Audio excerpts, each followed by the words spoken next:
हेच तुमचं म्हणणं समजून घेऊन या विषयाचा उल्लेख करावा का नाही करावा या संभ्रमात असताना माझ्यापूर्वी बोलणाऱ्या बऱ्याच लोकांनी त्याचा उल्लेख केला आणि कारण मला तुमच्या मनातलं कळतं म्हणून मलाही या गोष्टीचा उल्लेख करणं भाग आहे की आज मी इथे उपस्थित असणाऱ्या माझ्या मुंडे परिवाराच्या म्हणजे माझ्या मुंडे परिवाराच्या म्हणजे फक्त आम्ही जे रक्तानी मुंडेंमध्ये जन्मलो ते नाही, गोपीनाथ मुंडेवरती प्रेम करणाऱ्या प्रत्येक माणूस जो इथे बसलेला आहे त्या सगळ्यांच्या मी भावनेची मनापासून खूप खूप कदर करते.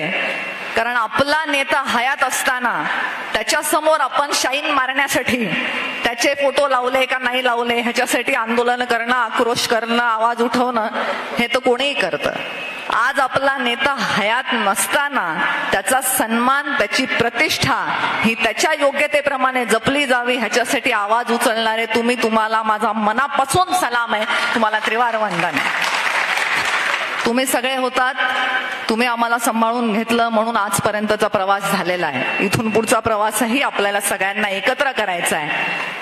हे करणारे कोणीही असतील, मी यापूर्वी कधीही या प्रकारच्या कुठल्याही विषयावर बोलले नव्हते, पण हे करणारे कुठलेही पक्ष असतील, मग तो अगदी भारतीय जनता पार्टी जरी असेल तरी सुद्धा इथून पुढच्या काळामध्ये खरं तर महाराष्ट्रात कुठे हे झालं नाही पाहिजे, परंतु किमान बीड जिल्ह्यामध्ये मुंडे साहेबांचा फोटो वगळून जर कुठले कार्यक्रम घेण्याचे प्रकार झाले तर त्याचंही आम्ही स्वागत करणार नाही. आपला पक्ष करतोय म्हणून चुकीच्या गोष्टीचं समर्थन करू नये, हे सुद्धा भारतीय जनता पार्टीचे संस्कार आहेत.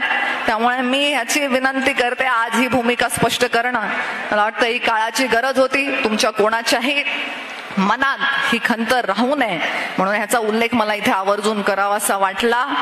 ज्या मुंडे साहेबांच्या नावाशिवाय बीड जिल्ह्यातलंच नाही तर महाराष्ट्राच्या राजकारणातली कुठलीही मोठी राजकीय घडामोड आज साहेब जाऊन 10 वर्ष झाले तरी सुद्धा पार पडत नाही.